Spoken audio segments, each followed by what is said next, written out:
The rain had started before sunset, but by midnight it no longer sounded like rain. It sounded like an entire river falling from the sky. Each drop struck the metal roof of Ethan Harper's old barn with enough force to drown out every other sound.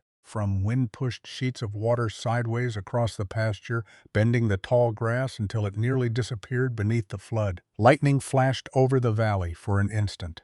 The landscape looked almost white. Then darkness swallowed everything again. Across Miller Creek, porch lights flickered on one after another. Neighbors stood behind their windows, watching the swollen stream claw its way toward the farms below. Most of them weren't worried about their own land. They were watching his 80-acre farm sat lower than almost every property around it. Years earlier, county officials had warned that the narrow creek cutting across its eastern boundary could become dangerous during unusually heavy storms. Every farmer in the valley knew the story. When Miller Creek overflowed, it never chose the highest fields. It claimed the lowest ones first, and Ethan's was always first in line. Inside the farmhouse, the electricity failed without warning.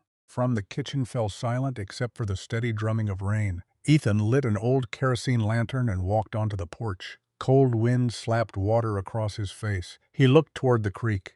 He couldn't see it anymore. The darkness had swallowed the banks completely. Only the roar remained. Behind him, his old border collie, Scout, refused to leave the doorway. The dog stared toward the water. Ears pinned back, animals often sensed danger. Before people admitted it existed across the road, headlights stopped beside Ethan's mailbox. It was Tom Walker, his nearest neighbor. Tom rolled down the truck window just enough to shout over the storm. "Ethan, you better get your equipment uphill. The creek's already over the bridge." Ethan thanked him with a wave, but didn't move. Tom frowned. "You still have time. If that bank gives way, you'll lose half your fields before morning." Ethan looked once more toward the invisible creek. "I know." Tom waited. He expected panic. Instead, Ethan's eyes drifted beyond the floodwater toward a long, dark line stretching beside the creek. From a distance, it looked like nothing more than tangled shadows. Most people barely noticed it. A strip of old willow trees, dozens of them, some leaning, some twisted, some nearly hollow with age. For years, the neighbors had joked that Ethan cared more about those scraggly trees than about planting another acre of corn. They called them wasted ground. Trees that produced no harvest. Trees that blocked machinery. Trees that belonged in the wild, not on productive farmland. Tom had told him more than once to cut every last one down. Tonight, he looked at them again. "They won't save you," he shouted. "The water's too big this time." Ethan didn't answer. He simply watched the rain disappear into the darkness where the willow trees stood. Not because he believed they could stop a flood, but because over the past 3 years he had noticed something no one else seemed willing to see. Every heavy rain left behind a small clue. The water always slowed there. The soil always stayed longer. The banks always held together just a little better than anyone expected. No one believed those details mattered. Until a storm finally became big enough to test them. Another crack of thunder shook the valley. Far upstream, something heavy slammed into the current. A broken fence, or perhaps an entire tree. The roar of rushing water grew even louder. Tom shook his head. "I'm telling you, by sunrise, those fields will be gone." He drove away one by one. Porch lights disappeared as neighbors returned inside to wait for morning. Some expected to see wreckage. Others expected insurance claims. A few quietly wondered whether Ethan would finally admit those old willow trees had been a mistake. Only Ethan remained on the porch. The lantern glowed behind him. The rain refused to ease, and somewhere beyond the darkness, hidden beneath thousands of gallons of rushing water, hundreds of willow roots tightened their grip on the earth they had quietly held for decades. No one in the valley could see what was happening beneath the flood, not yet, but by sunrise, everyone would. Morning arrived with a silence that felt almost unnatural. The storm had finally passed. Clouds drifted slowly eastward, leaving behind a pale gray sky that reflected off pools of standing water scattered across the valley. Neighbors stepped outside, expecting to see destruction. Instead, they found something that made even less sense. The Harper farm was still standing, not untouched, but standing. Fence posts leaned at awkward angles, tire tracks had disappeared beneath layers of wet mud. And several rows of young vegetables near the creek had been flattened, yet the catastrophe everyone had predicted had somehow failed to arrive. Tom Walker was among the first to drive over. He parked beside Ethan's barn and climbed out, boots sinking into the soaked ground. I don't understand, he muttered. The creek was higher than I've ever seen it. Ethan simply smiled. Take a walk. They headed toward the eastern edge of the property, where Miller Creek curved through the farm. The closer they came, the quieter Tom became. The creek had overflowed exactly as expected.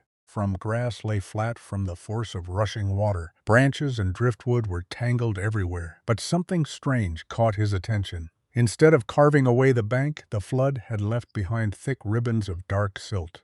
Rich topsoil, behind a line of old willow trees. Tom bent down and scooped up a handful. It crumbled softly between his fingers. This wasn't here before. No, Ethan replied. It came with the flood. Tom looked toward neighboring fields across the creek. Several sections of bare earth had been ripped open. Fresh scars stretched across entire slopes where runoff had carried valuable soil downhill. What happened over there, the water never slowed, Ethan answered quietly. Tom followed Ethan's gaze back toward the willows. For decades, those trees had stood along the creek like forgotten sentries. Their trunks twisted in impossible directions, many leaned out over the water. Their bark was scarred from countless winters. To most farmers, they looked neglected, unproductive, a waste of valuable acreage. Tom remembered the conversations from years earlier. You'd gain another 2 acres if you cut those things down. They drink too much water, they shade your pasture. You can't even get machinery through there. Even the county assessor had once suggested clearing the creek bank to improve the property's appearance. An appraiser had called the trees low-value vegetation. The phrase had stuck with Ethan, low-value vegetation. As though decades of living roots could be measured only by the price of timber, he hadn't argued, he simply left the trees alone. Not because he knew they would save the farm, because he couldn't convince himself to remove something that seemed to belong exactly where it was, years before buying the property. Ethan had worked as a mechanic in town. He knew engines, he knew hydraulics, he knew that machines usually broke for reasons people failed to notice until it was too late. Nature, he believed, probably worked the same way. If something had survived beside a flood-prone creek for nearly 50 years, perhaps it was doing more than merely growing. That thought stayed with him. Every spring, while other farmers cleaned brush from their creek banks, Ethan found himself watching the willow trees instead. He noticed birds nesting deep inside their branches long before other trees leafed out. He noticed patches of moist soil lingering beneath them weeks after nearby ground had dried. He noticed that even after smaller floods, the earth around their roots rarely washed away. At first, those observations felt like coincidences, then they became a pattern. Still, whenever neighbors drove past, they saw only an overgrown mess. Children called it the haunted creek. Hunters avoided it because the branches were too dense. Contractors offered to remove the trees for firewood. Everyone seemed eager to erase them, everyone except Ethan one afternoon. Nearly 3 years before the great storm, Tom had stopped his truck beside the same creek. "You know," he had said, pointing toward the willows, "those trees are costing you money every single season." Ethan had smiled. "Maybe," Tom laughed. "No maybe about it, no corn, no hay, no cattle, no lumber worth selling. What exactly are they good for?" Ethan looked toward the creek. "I don't know yet." Tom shook his head. "That's the problem. If you can't explain why they're there, they probably shouldn't be at the time." Ethan hadn't had an answer, not one anyone would believe. Only a growing suspicion. Some things on a farm earned their value long before anyone learned how to measure it. And sometimes the most important work happened underground, where no one thought to look. For the next several days, people across the valley talked about little else. Some blamed luck. Others insisted the storm had simply shifted course at the last minute. A few claimed the creek had not been as dangerous as the weather forecast suggested. No one, not a single person, gave any credit to the line of weathered willow trees standing quietly along Ethan Harper's eastern boundary. To them, they were still just trees, nothing more. Ethan wasn't satisfied with that explanation either. He had seen enough over the past 3 years to believe there was a reason behind what had happened. But believing wasn't the same as understanding. He wanted proof, and there was only one person in the valley he thought might know where to find it. About 2 miles upstream lived Eleanor Brooks. Everyone simply called her Nora. She was 78 years old and had spent nearly her entire life on the same stretch of land, long before paved roads reached the valley, before irrigation pumps. before satellite weather forecasts, before drainage projects straightened sections of Miller Creek. Nora had already been watching the water. People joked that she could predict a flood without ever turning on the television. Sometimes she was more accurate than the weather service. Not because she possessed some mysterious gift, she simply paid attention. She noticed where frogs gathered after dry summers. She watched which birds nested lower before wet seasons. She remembered where the creek had flowed 40 years earlier, long before engineers had redrawn parts of its banks the land. She often said, never forgot, only people did. When Ethan arrived at her farmhouse, Nora was sitting beneath an enormous maple tree, weaving willow branches into a small basket. She smiled before he even reached the porch. I wondered how long it would take, Ethan laughed. You knew I'd come? You survived the biggest flood in 15 years, she continued, weaving. Now you're ready to ask the right question. He sat beside her. I've spent years watching those willow trees. I know they matter, I just don't know why. Nora looked at the unfinished basket in her hands. Then she held it up. What do you see? A basket, and what makes it strong? The branches. She shook her head gently. No, the spaces between them. Ethan frowned. She smiled. If every branch were packed tightly together, water couldn't pass through. It would push harder until everything broke. She dipped the basket into a rain barrel beside the porch. Water flowed through effortlessly. The basket survives because it doesn't fight the water. It guides it. She looked directly at Ethan. The creek works the same way. That afternoon they walked along Miller Creek. Nora moved slowly, stopping every few yards. She wasn't looking at the trees.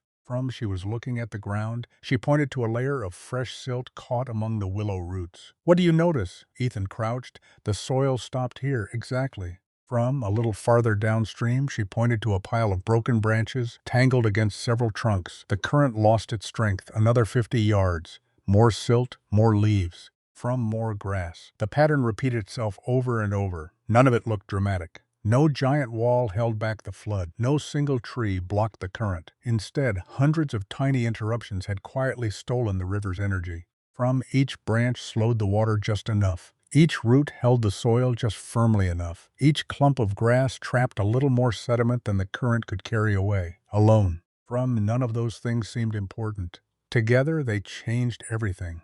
Nora rested one hand against the rough bark of an old willow. This tree has seen more floods than either of us.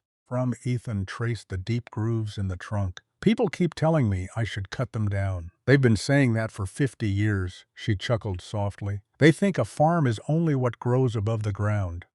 She tapped the soil with the tip of her boot. But the farm begins down here. The harvest starts where nobody is looking. As they continued walking, Nora stopped beside a young willow no thicker than Ethan's wrist. She bent one of its slender branches until it almost touched the ground. Instead of snapping, it flexed gracefully before springing back into place. That's another lesson. What lesson? Oak trees fight storms. Willows survive them. They bend. They don't waste their strength trying to resist what cannot be stopped. Ethan watched the branch sway gently in the afternoon breeze. For a long moment, neither of them spoke. Finally, he asked the question that had been lingering in his mind since the flood. So the trees saved my farm? Nora smiled, but slowly shook her head. No, the trees didn't save your farm. They gave the water enough chances to spare it. Ethan looked back toward the winding creek. For the first time, he stopped seeing the willows as individual trees. They were part of something larger, a living system, one that had been quietly shaping the creek for decades while everyone else measured success only in acres planted and bushels harvested.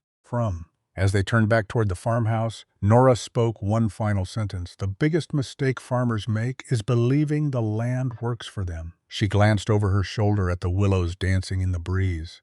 The best farms survive because their owners finally learned to work with the land.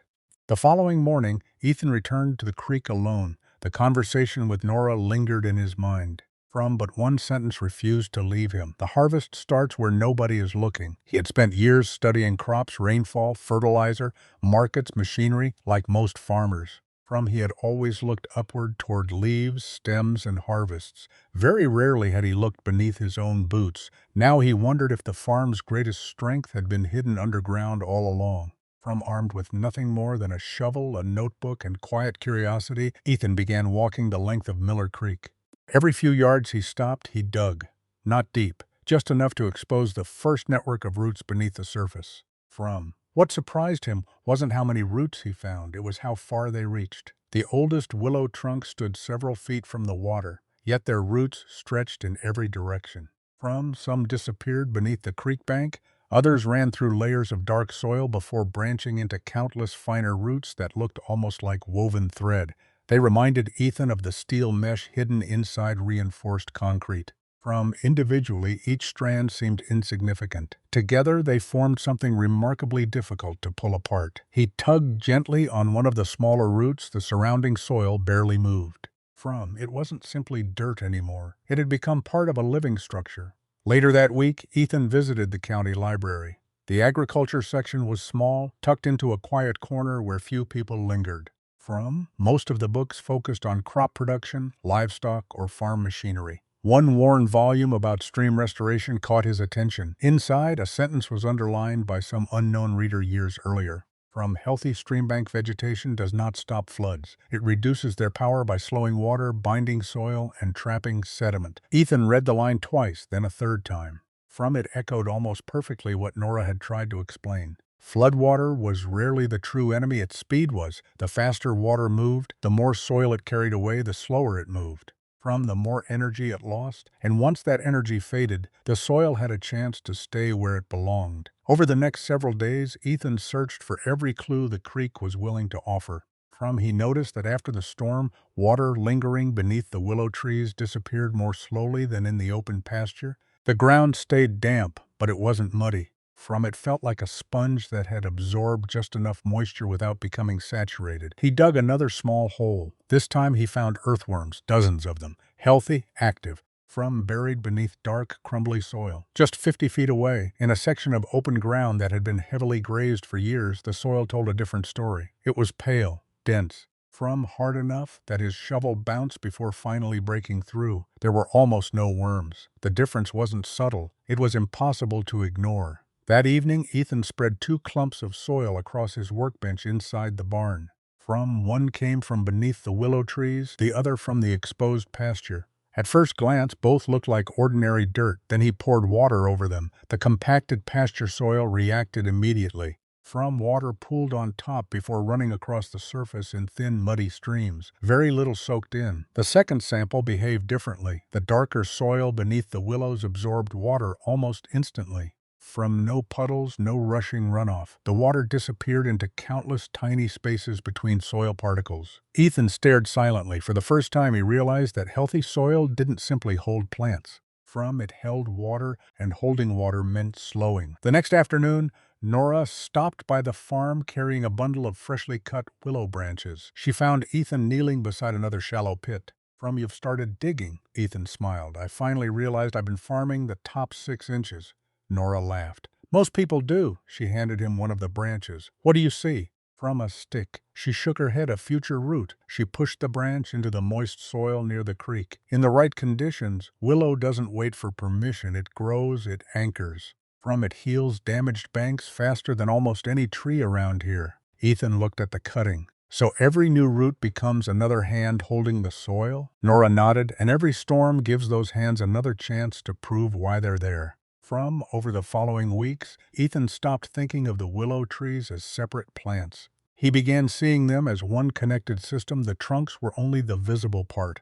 Below the surface stretched a living web that stitched together soil. Moisture, insects, fungi, and countless unseen organisms, the trees weren't standing beside the creek by coincidence. They had spent decades building an underground partnership with the land itself. No machinery could have woven soil together that way. No concrete wall could repair itself after every flood. No drainage ditch became stronger with age. Yet every growing season, the willow roots expanded a little farther. Every autumn, fallen leaves became organic matter. Every spring, new roots strengthened the bank once again. Nature wasn't building a wall.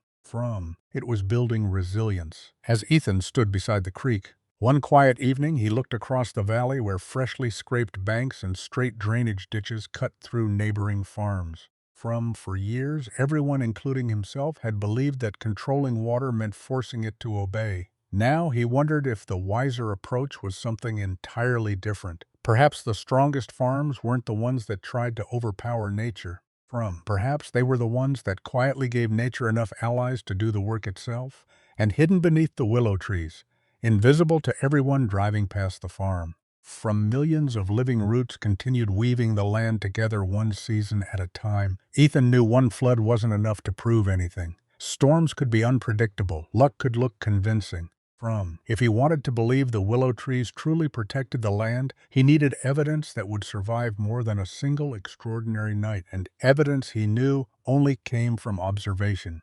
Not assumptions, not stories, not hope. The following spring, Ethan made a decision that confused nearly everyone in the valley. Instead of clearing the creek bank for another strip of pasture, he walked its entire length, carrying nothing but a pair of pruning shears, a shovel, and a bundle of fresh willow cuttings Nora had helped him collect during winter dormancy. The cuttings looked unimpressive.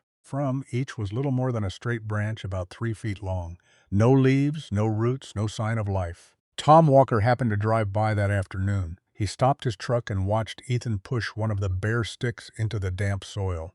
You planting firewood now?" Ethan smiled without looking up. "I'm planting willow," Tom laughed. "Those aren't trees, they're sticks. They'll rot before summer." Ethan simply pressed another cutting into the ground. Maybe. Tom climbed out of the truck, curiosity overcoming his sarcasm. "You've got hundreds of feet of creek bank. You planning to fill all of it with those?" "Not all, only the places where the water pushes hardest." Tom looked toward the bend in the creek. "You'd be better off hauling in rock. I can't afford rock." "You'd still be better off." Money had become tighter than Ethan admitted to anyone. The previous year's harvest had barely covered fuel, equipment repairs, and loan payments. Every dollar mattered. Hiring contractors to reinforce the creek bank with stone would cost more than he earned in an entire season. Concrete retaining walls were completely out of reach. Willow cuttings, on the other hand, cost almost nothing. Most came from trees already growing on his property. The only investment required was time. And patience, neither of which could be purchased. Over the next several weeks, Ethan developed a routine. Every morning before sunrise, he walked the creek. Some cuttings had begun producing tiny green buds. Others remained lifeless. A few had already turned black, dead before they ever had a chance. He kept notes anyway. Which side of the creek received morning sun, which sections stayed wetter after rain. Where the current had deposited fresh silt, where deer browsed the young shoots. Instead of asking, "Why did this tree die?" he began asking, "Why did that one survive?" It was a small difference. But it changed the way he looked at the land. By early summer, the results were mixed. Some willow cuttings had grown nearly 4 feet tall. Others had failed completely, nearly half never rooted at all. Tom noticed during another visit, "I thought these miracle trees were supposed to save your farm." Ethan wiped sweat from his forehead. "I never said they were miracles." Tom pointed towards several dead cuttings. Looks like the creek made up its mind. Ethan walked over and knelt beside one of them. Instead of pulling it out, he studied the soil. Dry, hard, compacted, just a few yards away. Another cutting of the same age had grown into a healthy young tree. The soil there felt cool beneath his fingers. It crumbled easily. Tiny roots had already begun spreading outward. The difference wasn't the tree. It was the place. That realization stayed with him. The willow wasn't changing the land overnight. The land was deciding where the willow could help first. For the next month, Ethan stopped planting randomly. He let the creek become his teacher. After every rain, he watched where water lingered. He scattered handfuls of straw across the banks to reveal subtle flow patterns. Where the straw collected, the current slowed. Where it disappeared, the water still carried too much force. He noticed small eddies forming behind older willow trunks. Sediment gathered there. Seeds collected there. Even insects seemed more abundant in those sheltered pockets. The creek was leaving clues. For years, they had simply gone unnoticed. Late one afternoon, Nora walked down the bank carrying 2 tin cups of coffee. She found Ethan sitting quietly beside one of the youngest willow patches. "You've stopped planting. I've started watching." She smiled. "Good." He looked across the creek. "I thought growing willow was the experiment." Nora handed him a cup. "It isn't. What is?" She pointed toward the flowing water, learning where the creek wants them. Ethan frowned. "I thought I was shaping the land you are, but first the land has to shape you." Summer passed, the valley turned golden beneath long weeks of heat. Neighbors harvested hay. Corn stretched shoulder high across the surrounding farms. Ethan's narrow strips of young willow barely drew attention anymore. Most people forgot they were even there. Some of the cuttings remained no taller than a walking stick. From others had already developed flexible green branches that swayed gently whenever the evening breeze followed the creek downstream. To passing drivers, nothing about the farm looked remarkable. From there was no dramatic transformation, no sudden success, no proof that Ethan's strange experiment had been worth the effort, only a line of small trees growing quietly where no one believed they mattered. But beneath the surface, where sunlight never reached, something far more important had begun. Thousands of fine white roots were slowly weaving through the soil. Each week they reached a little farther. Each rainfall carried a little less earth away. Each season tightened the bond between the creek and its banks. No one could see it, no one measured it, no one celebrated it, because the most important changes on a farm rarely announced themselves. They happened silently. Long before anyone realized, the future of the land had already begun to change. By the end of summer, Ethan had accumulated something more valuable than a successful experiment. He had accumulated mistakes. Every dead willow cutting, every section of collapsed bank, every place where the current had stripped away another layer of soil. None of them felt like failures anymore.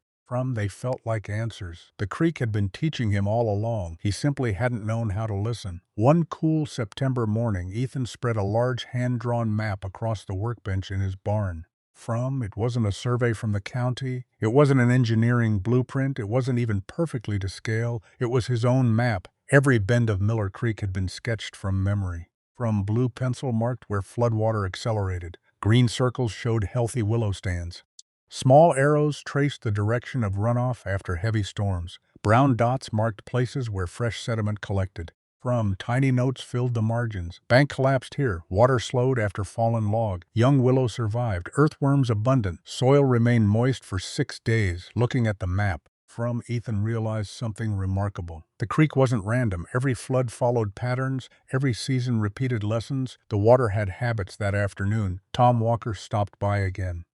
He glanced at the map covering Ethan's workbench and chuckled. "You planning to become a cartographer?" Ethan smiled. "I'm trying to understand the creek."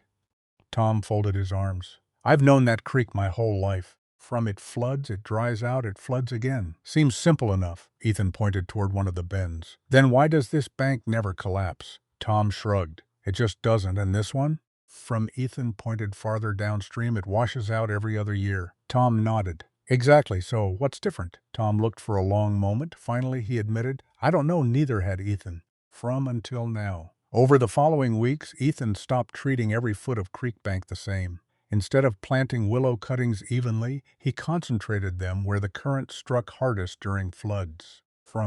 Instead of removing fallen branches, he left some in place where they naturally slowed the water without blocking the channel.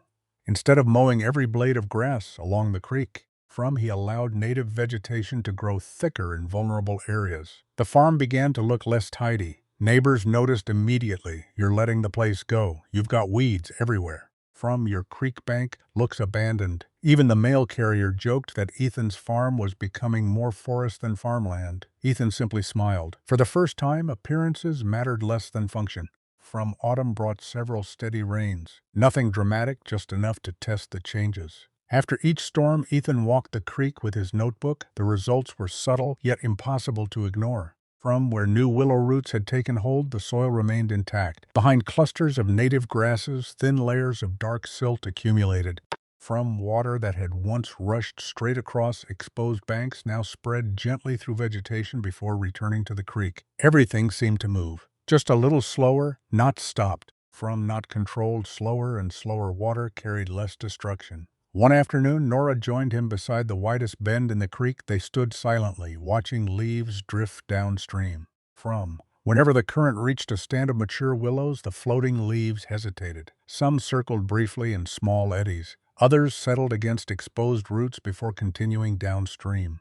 Nora picked up a fallen leaf. "What do you see? It slows down." "No." She dropped the leaf back into the water. "It loses energy." Ethan watched as it drifted gently into a pocket of still water behind several willow trunks.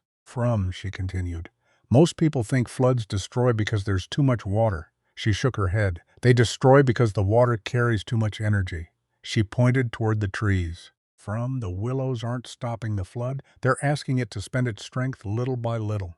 Ethan followed the current with his eyes. Every root, every clump of grass, every fallen branch.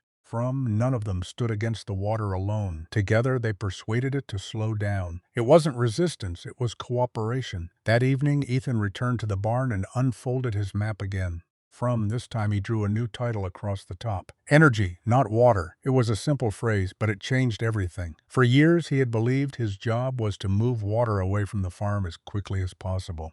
Now he understood that rushing water away often meant sending it faster and making it more destructive. What the land needed wasn't speed, it needed time. Time for water to soak into healthy soil.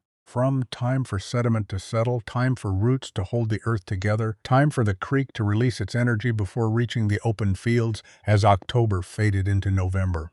The young willows had shed their leaves. To anyone driving past, they looked like little more than thin gray sticks planted along the creek. Nothing about them suggested strength. Nothing hinted that beneath the surface thousands of new roots had already begun stitching the bank together. Most neighbors still believed Ethan had wasted another growing season. They saw untidy vegetation instead of living infrastructure. They saw missed pasture instead of protected soil. They saw trees that produced no harvest. What they couldn't see was that the farm itself was quietly changing its relationship with water. And nature, once treated as an enemy to control, had slowly become Ethan's most dependable partner. He no longer asked how to defeat the next flood, he asked a better question. How could the land be prepared to welcome it? Winter came quietly to Miller Valley. The fields turned pale beneath morning frost, and the willow trees stood bare against the gray sky. Without their leaves, they looked even less impressive than before. To anyone passing the Harper farm, they appeared lifeless. Nothing more than crooked trunks and thin branches stretching over the creek. Tom Walker laughed one afternoon as he slowed his pickup beside Ethan's fence. "I hope you didn't expect those sticks to pay the bills." Ethan leaned against the gate and smiled. I wasn't expecting money." Tom glanced toward the creek. "Then what were you expecting?" Ethan looked at the silent trees and answered. Tom shook his head. "You've always been a patient man." Then he drove away. The answer arrived long before spring. It came during the first winter thaw. For 3 days, temperatures climbed just enough to melt the snow covering the hills. The creek rose again, not from a violent storm this time, but from thousands of gallons of slow-moving snowmelt. Ethan grabbed his notebook and walked to the eastern pasture before sunrise. He had no intention of stopping the water, he only wanted to watch. As the creek spread beyond its normal banks, the current reached the first stand of mature willows. Something familiar happened. The water hesitated, not dramatically, not enough for anyone standing on the road to notice, but Ethan noticed. Tiny whirlpools formed behind exposed roots. Floating leaves drifted into calm pockets before continuing downstream. Small twigs collected against the trunks instead of racing toward the open pasture. The creek wasn't fighting the trees, it was negotiating with them. By afternoon, the water had begun to fall. Ethan walked slowly along the bank. This time he wasn't looking at the trees, he was looking at the ground behind them. Fresh layers of dark sediment covered the soil like a thin blanket. In places where only gravel had remained the previous year, rich earth had begun to accumulate. He knelt and scooped up a handful. It was darker than before, softer, alive with the smell of damp organic matter.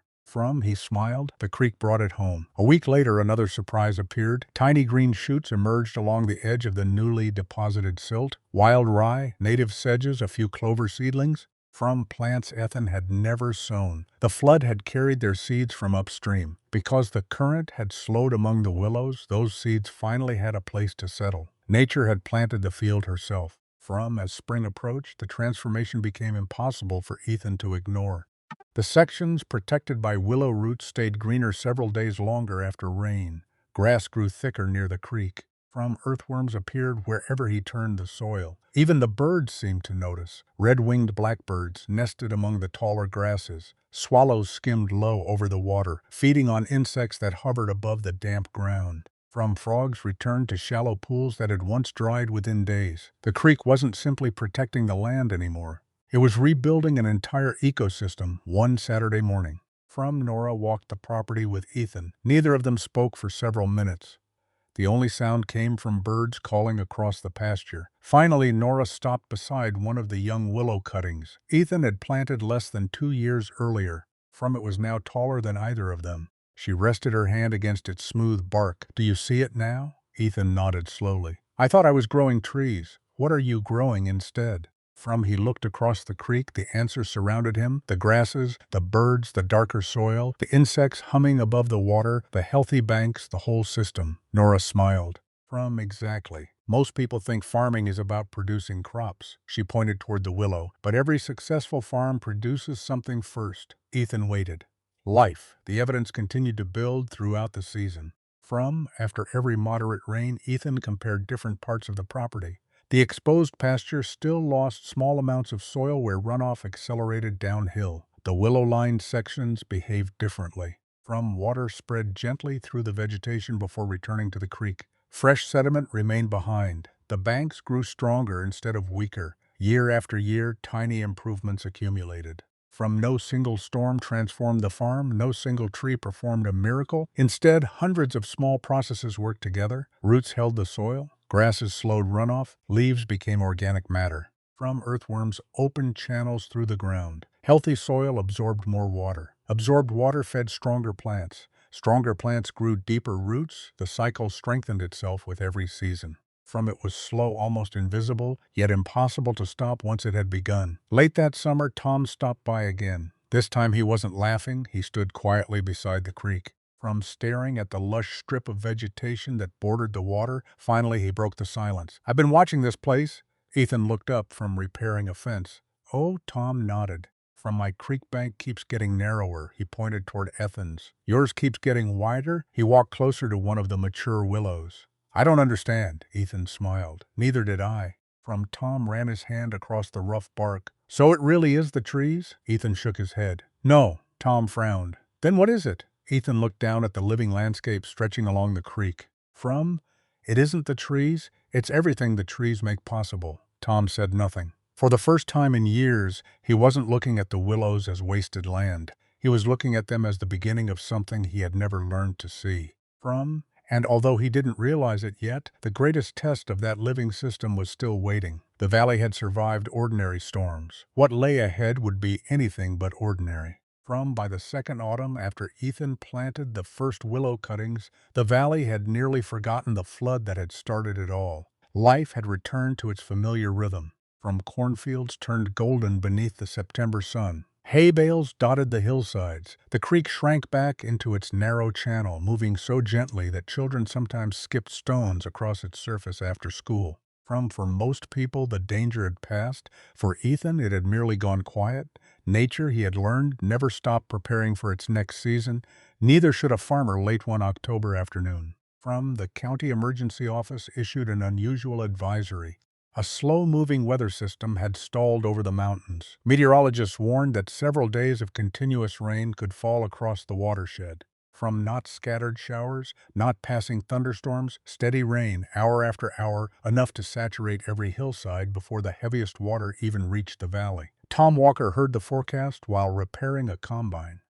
He frowned. "This one's different." By evening, nearly every farmer in Miller Valley had begun moving tractors, hay wagons, and livestock to higher ground. Old memories resurfaced. The great flood 15 years earlier. Collapsed bridges, fields buried beneath gravel, weeks of cleanup. Nobody wanted to live through that again. The first rain arrived overnight.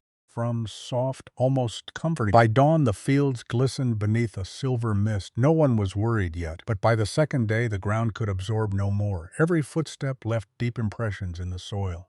Water pooled between crop rows, small drainage ditches overflowed into larger ones. The hillsides began sending thousands of tiny streams toward Miller Creek. Ethan walked the farm before sunrise.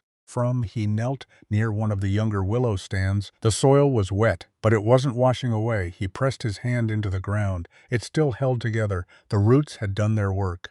By the third day, the rain became relentless. The creek doubled in width, then doubled again. Logs rushed downstream. Fence posts disappeared beneath muddy water. The familiar sound of flowing water transformed into a constant roar that echoed across the valley. Sheriff's deputies drove from farm to farm warning residents to prepare for evacuation if conditions worsened. Tom pulled into Ethan's driveway just before dusk. His truck was splattered with mud. "They've closed the bridge upstream." Ethan looked toward the creek. "So it's begun." Tom nodded. I've never seen it rise this fast for a moment. Neither man spoke then. Tom asked quietly, "Do you think your trees can handle this?" Ethan didn't answer immediately. Finally he said, I don't know, and that's the truth." That night the rain became almost impossible to comprehend. It hammered rooftops without pause. Wind bent the tallest trees until their branches scraped the ground. Lightning flashed so frequently that darkness seemed to disappear altogether. From the porch, Ethan watched Miller Creek swallow its banks. Water spread into the pasture exactly as it had during the storm 2 years earlier. Only this time it kept rising. Higher, faster, farther. Scout stood beside him, ears flat against his head. The old dog never barked. He simply stared toward the creek the same way he had on the night of the first great flood. Near midnight, Ethan pulled on his raincoat and walked toward the eastern boundary. The wind nearly pushed him backward. Rain stung his face like gravel by the time he reached the creek. Water had already surrounded the first line of mature willows. The current was unlike anything he had ever witnessed. Entire tree trunks floated downstream. Massive branches slammed against exposed roots before spinning away into the darkness. For one terrifying moment, Ethan wondered if everyone else had been right. Perhaps this flood truly was too powerful. Perhaps no living system could withstand this much force. Then he noticed something. The water wasn't behaving the same way everywhere. In open sections of the creek, the current raced forward in violent brown waves. Where it reached the willow corridor, it changed. Large branches became trapped among the older trunks instead of crashing into the banks. Floating debris gathered in small pockets behind dense root systems. The current split into dozens of slower channels before joining together again downstream. The flood was still enormous, still dangerous, but it no longer moved with the same uncontrollable violence. The willows weren't stopping the river, they were taking pieces of its strength. One branch, one root, one clump of grass at a time. A deafening crack echoed through the valley. Ethan turned just in time to see a massive cottonwood collapse into the swollen creek nearly 100 yards upstream. The tree struck the water with explosive force. The current grabbed it immediately, sending it spinning directly toward his property. For a split second, Ethan held his breath. The enormous trunk slammed into the outer edge of the willow stand. Branches snapped. Water exploded in every direction. Several younger trees bent until they nearly disappeared beneath the flood. One of them broke completely. Another leaned at an impossible angle. But the oldest willows held. Their intertwined roots anchored them to the bank. The fallen cottonwood became wedged among the trunks, creating an unexpected barrier that slowed the water even further. Ethan stared in disbelief. Even broken, the trees were still protecting the land. Across the valley, emergency lights flashed through the rain. Some fields had already begun losing topsoil. Sections of fencing disappeared into the current. A machinery shed near the western ridge collapsed after water undercut its foundation. Tom called just after 2 in the morning. His voice was nearly drowned out by the storm. "Ethan, my south pasture's gone." There was a long silence, then Tom asked the question he never thought he would. "How's your creek?" Ethan looked toward the dark line of willows swaying violently against the flood. "They're still standing." Tom didn't respond. For several seconds, all Ethan could hear was the sound of rain falling on the truck roof at the other end of the line. Finally, Tom whispered, "I hope they keep standing before dawn." The rain finally began to weaken. The creek was still dangerously high. The valley remained under emergency warning. No one yet knew how much damage had been done. Farmers stayed awake through the remaining hours of darkness, waiting for enough daylight to reveal what the storm had taken. Ethan stood silently beside the willow trees until the first pale light appeared above the eastern hills. The flood had thrown everything it possessed against the farm. The real answer would come with sunrise. And when the mist finally lifted from Miller Creek, the entire valley would see something it had spent years refusing to believe. The rain stopped just before dawn, not all at once. It faded slowly as though the storm had finally exhausted itself. The roar of Miller Creek remained, but for the first time in 3 days, birds could be heard somewhere beyond the mist. Ethan had not slept. He stood near the eastern fence line with a thermos of cold coffee in one hand, watching the first light creep across the valley. Everything looked strangely calm. Almost peaceful. It was difficult to believe that only hours earlier the creek had looked capable of tearing the entire farm apart. Scout trotted ahead, carefully picking his way through patches of wet grass. From the old dog stopped every few yards sniffing the air before continuing toward the willows. Ethan followed. Each step felt heavier than the last. He had spent 2 years believing the land was changing. Now he would learn whether he had been right or merely hopeful. As the fog lifted, the first surprise appeared. The creek had already retreated several feet. Its banks were still soaked. But they were still there. Ethan stopped where the oldest willow stand began. The ground beneath his boots felt soft but firm. It had not been stripped away. He knelt beside one of the trees that had taken the full force of the flood. Its trunk bore fresh scars where drifting logs had slammed against it during the night. Several large branches had snapped. Leaves and debris hung from the remaining limbs like forgotten flags after a battle. The tree looked battered but alive. Ethan placed one hand against the rough bark. "You stayed." The willow, of course, offered no reply. It didn't need to. The ground around its roots spoke for it.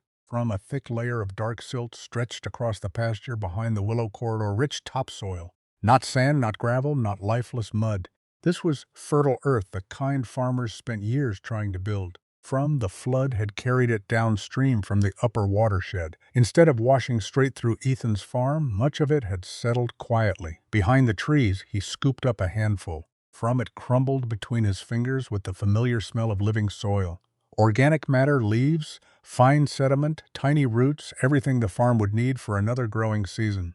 The creek hadn't stolen from him. It had delivered something. He continued walking downstream. Everywhere he looked, the same pattern repeated itself. Large branches rested harmlessly among the willow trunks instead of smashing into the banks. Driftwood had formed natural barriers that spread the current across wider sections of floodplain. Fresh grass lay flattened beneath layers of nutrient-rich sediment instead of being ripped from the ground. Even the young willow cuttings Ethan had planted only 2 years earlier remained standing bent, scarred, covered in mud, but alive. Their thin stems had flexed with the current rather than resisting it. Exactly as Nora had once demonstrated with a single willow branch on her porch. They had survived because they had learned to bend. A truck engine echoed across the valley. Tom Walker.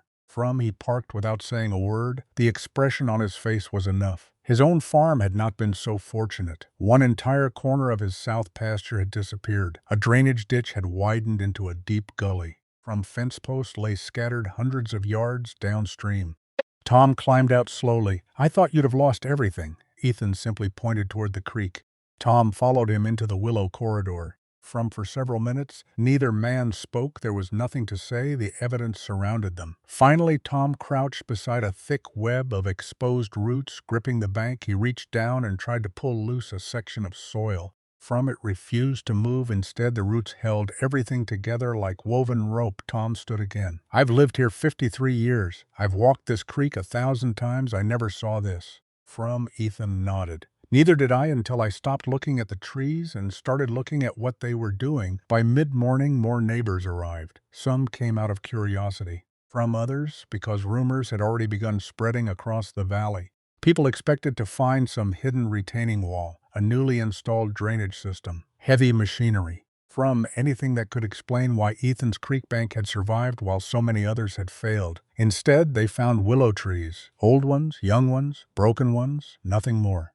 County Road Supervisor Mark Ellis arrived shortly afterward to inspect flood damage along the creek. He walked the bank slowly, taking photographs and making notes. At one point, he stopped beside a mature willow whose roots were now partially exposed. Instead of collapsing, the bank remained remarkably stable. Mark knelt for a closer look. He brushed away a layer of wet soil with his glove. A dense network of roots emerged beneath the surface, running in every direction like the threads of a massive woven fabric. He looked back at Ethan. "Did you reinforce this bank?" Ethan shook his head. "No," Mark frowned. "No rock, no concrete, no geotextile? No. So what's holding it together?" Ethan smiled. "The same thing that's been holding it together for decades." Mark looked back at the roots. For a long moment he said nothing. Then, almost to himself, he whispered, "The trees." That afternoon, Nora arrived carrying the same walking stick she had used for years. She didn't rush toward the creek. She already knew what she would find. Instead, she stood quietly beside Ethan. The two of them watched children from neighboring farms carefully step across patches of fresh sediment, amazed that the bank had not disappeared. After a while, Ethan spoke. "You were right." Nora smiled gently. No, the creek was, she pointed toward the Willow corridor. I only learned to listen. Over the following days, conversations throughout Miller Valley began to change. From people no longer laughed about Ethan's untidy creek bank. Instead, they asked questions. How old were the willow trees? How long did they take to root? Could cuttings really grow that easily? Would they work along smaller streams? Could native grasses help too? For the first time, curiosity replaced certainty. The valley had spent years believing productive farmland ended where the crops stopped growing. Now many were beginning to understand that some of the most valuable acres on a farm were the ones that quietly protected all the others, and standing silently along Miller Creek. Scarred but unbroken, the willow trees asked for no credit. They had simply done what they had been doing for generations, holding the land together, one root at a time, 3 days after the storm. The emergency crews had finished clearing the county roads. Bridges reopened. Power returned to the farms that had gone dark. The floodwater slowly retreated back into the familiar banks of Miller Creek. Leaving behind scattered piles of driftwood, flattened grass, and the unmistakable scent of wet earth. Life was beginning to return to normal, but one place in the valley continued attracting visitors. Ethan Harper's Creek. Every morning, another pickup truck appeared beside the old gravel lane. Some belonged to neighboring farmers. Others carried county officials, conservation staff, or landowners from neighboring valleys who had heard whispers about a farm that had survived one of the largest floods in decades with almost no bank failure. Most arrived expecting to uncover a hidden engineering project. They left talking about trees. One cool Thursday morning, a white county vehicle pulled into Ethan's driveway. The logo on the door read, County Soil and Water Conservation District. Two people stepped out. One introduced herself as Sarah Mitchell, a conservation specialist. The other, David Collins, was a stream restoration technician who had spent nearly 20 years evaluating damaged waterways across the region. Neither came to congratulate Ethan, they came to understand what had happened. As they walked toward the creek, Sarah stopped several times to examine the ground. She noticed fresh sediment trapped behind the willow stands. She measured the width of the vegetated buffer with a small tape. She photographed exposed roots where floodwater had stripped away only a thin layer of soil. David crouched beside one of the older trees. Instead of looking at the trunk, he studied the roots disappearing into the bank. Finally, he looked up. Did you install these recently? Ethan smiled. The oldest trees have been here longer than I've owned the farm. And the younger ones? I planted those 2 years ago. David nodded slowly. I can tell. He pointed toward the thinner stems. Their roots haven't reached the same depth yet, but they're already connecting to the older system. Ethan had never thought about it that way. Not as individual trees, as one connected system.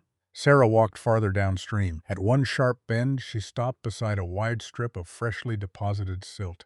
She pushed a metal probe into the soil. The rod slid easily into the ground. Rich, loose, full of organic matter. She pulled the probe back out and turned toward Ethan. Do you know what this tells us? He shook his head. It tells us the flood lost energy here. She drew a line across the creek with her boot. Upstream, the current was carrying enormous amounts of sediment when it reached these willows. The flow slowed just enough for much of that material to settle. She scooped up a handful of the dark earth. This isn't debris, it's future topsoil. Ethan looked across the pasture. The flood had not simply spared his land, it had added to it. David unfolded a small aerial map of the watershed. He pointed to the surrounding hills. Most people think floods destroy farms because of the amount of water.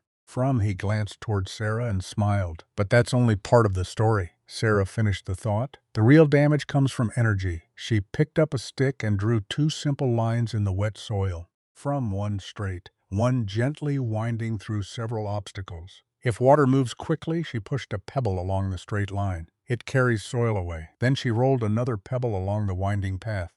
If something slows it, trees, roots, grasses, floodplains, the water begins losing energy. The pebble stopped. Soil stays. She looked at Ethan. Your willows didn't stop the flood. They reduced its ability to destroy. The words settled over the group in silence. For months, Ethan had struggled to explain his observations. He had tried describing what he saw after every storm. Neighbors had smiled politely. Some had laughed. Others assumed he was simply lucky. Now the explanation came from professionals who had spent their careers studying rivers and land. The difference was immediate. Tom Walker, who had quietly joined the group halfway through the conversation, folded his arms. "So you're telling me," he looked from Sarah to David, "those old trees actually protected his farm?" David shook his head gently. "They protected more than the farm." He pointed toward the creek. "They protected the soil, and without healthy soil." He looked across the surrounding fields. "There is no farm," the group continued downstream. At several locations, Sarah stopped to identify native plants that had emerged after the flood. Sedges, rushes, young willow shoots, volunteer grasses, many had germinated in the fresh sediment deposited behind the trees. She explained that these plants would send thousands of new roots into the soil over the coming seasons, making the banks even stronger.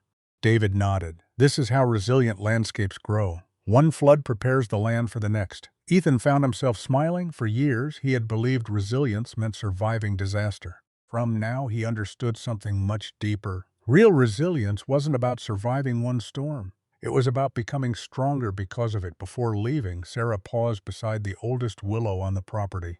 Its trunk still carried deep scars where the floating cottonwood had slammed into it during the flood. She rested her hand against the rough bark. "You know," she smiled, "people often ask us where stream restoration begins." She looked around the creek. "They expect expensive equipment, concrete, rock, heavy machinery." Then she looked back at Ethan sometimes. "It begins with deciding not to remove what nature has already built."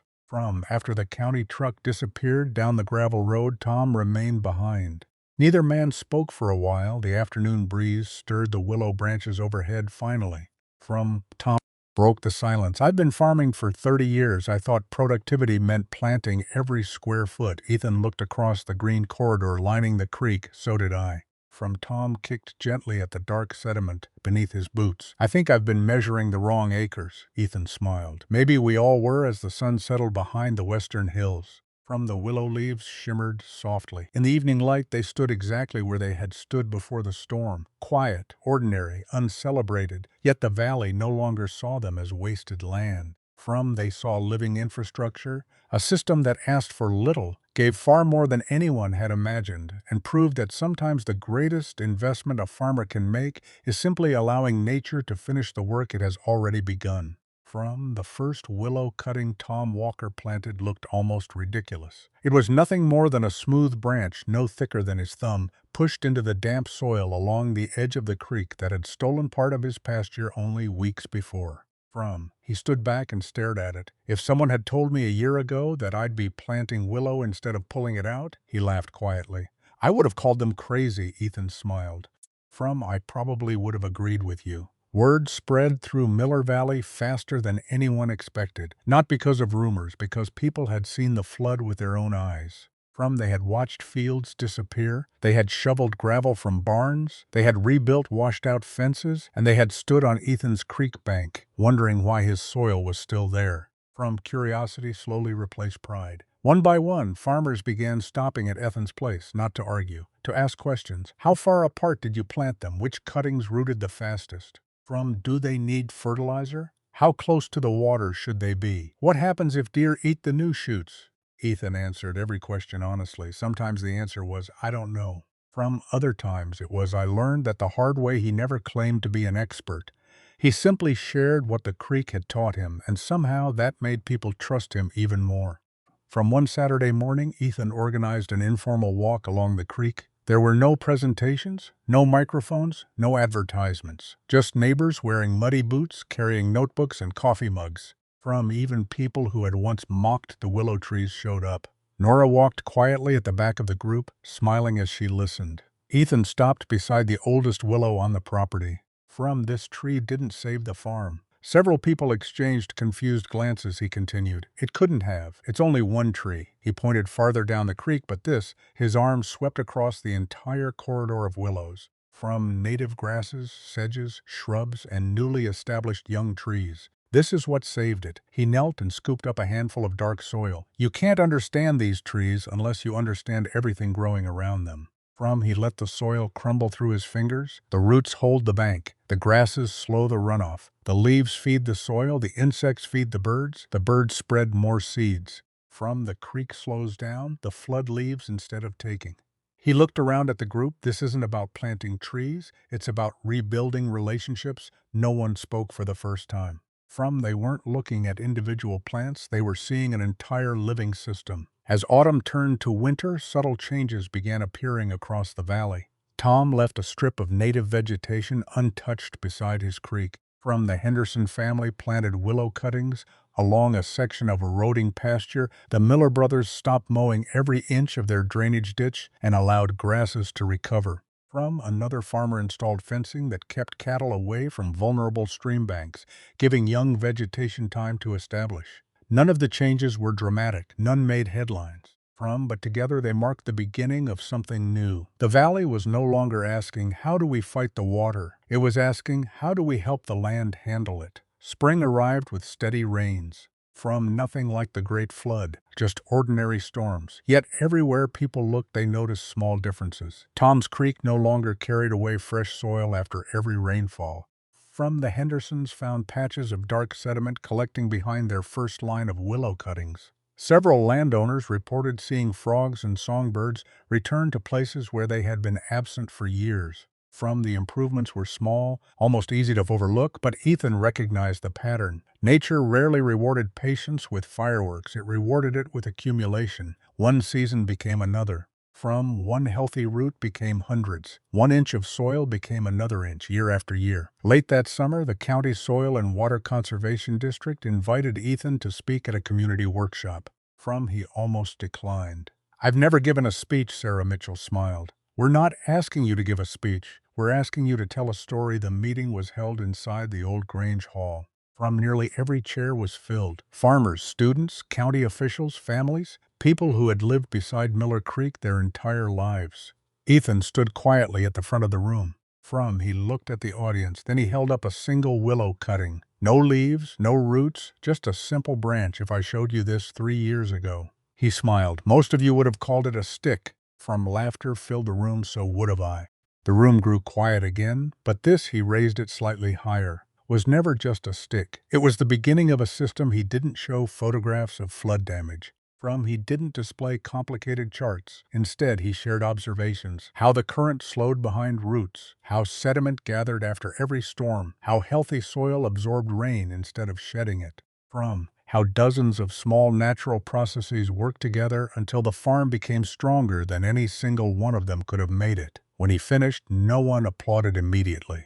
The room remained silent for several seconds, not because they were unconvinced, because they were thinking. Then someone in the back stood up. It was Tom. "I owe Ethan an apology." Every head turned toward him. Tom smiled awkwardly. "I spent years telling him those trees were wasting good farmland." He looked toward Ethan. "The truth is, I didn't know what good farmland actually looked like." The room erupted into warm applause. Not for Ethan alone, for every lesson the valley had been willing to relearn. That evening, after everyone had gone home, Ethan and Nora walked once more beside Miller Creek. The willows shimmered softly in the golden light of sunset. Nora stopped near the oldest tree. "Do you know what changed?" Ethan looked across the valley. "The trees?" She smiled. The trees never changed. She looked toward the surrounding farms, where young willow rows now lined several neighboring creeks. The people did. Ethan watched the evening breeze ripple through the leaves. For years, everyone had believed resilience meant building something stronger than nature. Now an entire community had begun discovering something far more enduring. The strongest farms were not built against the landscape. They were built with it, and that lesson, quietly rooted along the banks of Miller Creek, would continue growing long after the memory of the Great Flood had faded. 5 years passed. The Great Flood slowly became a story people told more often than they remembered. Children who had been too young to understand the disaster now rode their bicycles along roads that had once been underwater. New fences replaced the old ones. Barns were repaired, pastures recovered. The scars left by the storm gradually disappeared from the landscape. But one change remained impossible to overlook. The valley had become greener, not because anyone had planted more crops, because more farms had begun leaving room for nature to work. Long ribbons of native grasses now bordered creeks that had once been mowed to the water's edge. Young willow stands stretched along stream banks where bare soil had once collapsed. After every heavy rain, small wetlands, once dismissed as wasted ground, were carefully protected instead of drained. From the land itself seemed calmer, healthier, as though it had finally been allowed to breathe again. Ethan often walked Miller Creek before sunrise, not because he was checking for problems, but because he enjoyed watching the farm wake up. Mist drifted lazily above the water, kingfishers perched on overhanging branches before diving into the creek, swallows skimmed across the surface. From chasing insects carried by the morning air, dragonflies hovered over patches of sedges. Frogs called from shallow pools hidden beneath the willow roots. Every sound reminded him of something he had once overlooked. Years earlier, he had believed these were simply signs of healthy wildlife. Now he understood they were signs of healthy land. The birds weren't the miracle. The frogs weren't the miracle.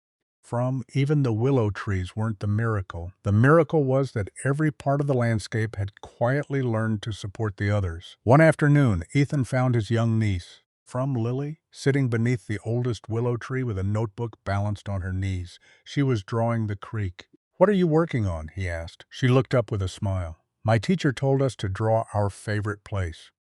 Ethan sat beside her. She carefully shaded the twisted trunk before adding dozens of long roots disappearing into the soil. After a few moments, she asked, "Uncle Ethan, is this the tree that saved your farm?" He smiled. It was the same question reporters had asked, the same question visitors still asked whenever they stopped by. It was an easy question, but it deserved a better answer. He shook his head gently. "No," she frowned, "but everyone says it did." He pointed toward the creek. "Look around." She followed his hand. The water moved quietly between green banks. Wildflowers bloomed beside native grasses. Young willows swayed beside older ones. Bees moved from flower to flower. A blue heron stood perfectly still in the shallows. "What do you see?" Lily thought for a moment. "A lot of living things." "Exactly," he smiled. "The willow didn't save the farm. It reminded us that a farm is made of living things working together." That evening, Ethan walked to Nora's farmhouse, carrying a basket of apples from the orchard. She was older now. Her steps were slower, but her eyes remained as sharp as ever. They sat together on the porch overlooking the valley. The sun dipped below the western hills, painting the sky in shades of amber and crimson. For a long while, neither of them spoke. Finally, Ethan broke the silence. "You were right." Nora chuckled softly. "I've learned never to argue with a creek." Ethan laughed. "I used to think farming meant solving problems, and now," he looked across the landscape, "I think farming means paying attention." Nora nodded. "Most people only notice the land when something goes wrong." She pointed toward the valley below. "But healthy land is always talking. It's just very quiet." As darkness settled over Miller Valley, lights began appearing in distant farmhouses. From the porch, Ethan could see thin lines of willow trees stretching beside creeks throughout the valley, not just on his own land. On Tom's, on the Hendersons, on farms that had once cleared every tree in the name of productivity. No law had required those changes. No government program had forced them. The transformation had begun with something much simpler. One family had become curious enough to ask a different question. Instead of asking, "How can I control this land?" they had asked, "What is the land trying to teach me?" That single question had changed an entire valley. Years later, visitors occasionally stopped along the road to photograph the beautiful willow-lined creek. Most admired the scenery. Some asked about the flood. Others wanted advice for their own farms. Ethan welcomed every conversation. But before anyone left, he always walked them to the oldest willow tree. He would rest one hand against its weathered trunk and say the same words. "People think this tree saved my farm." He paused, allowing them to look at the spreading branches above and the quiet creek below. "They're wrong." He knelt and scooped up a handful of dark, rich soil. This did. The soil slipped slowly through his fingers. This tree simply spent decades protecting it. As the seasons continued to turn, the willow leaves fell each autumn. Fed the earth through winter and returned each spring in fresh shades of green. The cycle never hurried, never demanded attention, never asked for praise. It simply continued. Quietly proving year after year a lesson that modern farming had almost forgotten. The greatest strength of a farm is not found in its biggest tractor, its tallest silo, or even its highest yield. It is found in the health of the soil beneath every step. The water that is allowed to slow instead of rush, and the living roots that hold everything together long after the storms have passed. Because in the end, the willow trees never truly saved Ethan Harper's farm. They saved something far more valuable. They saved the understanding that nature is not an obstacle to overcome. from. It is the oldest and wisest partner a farmer will ever have.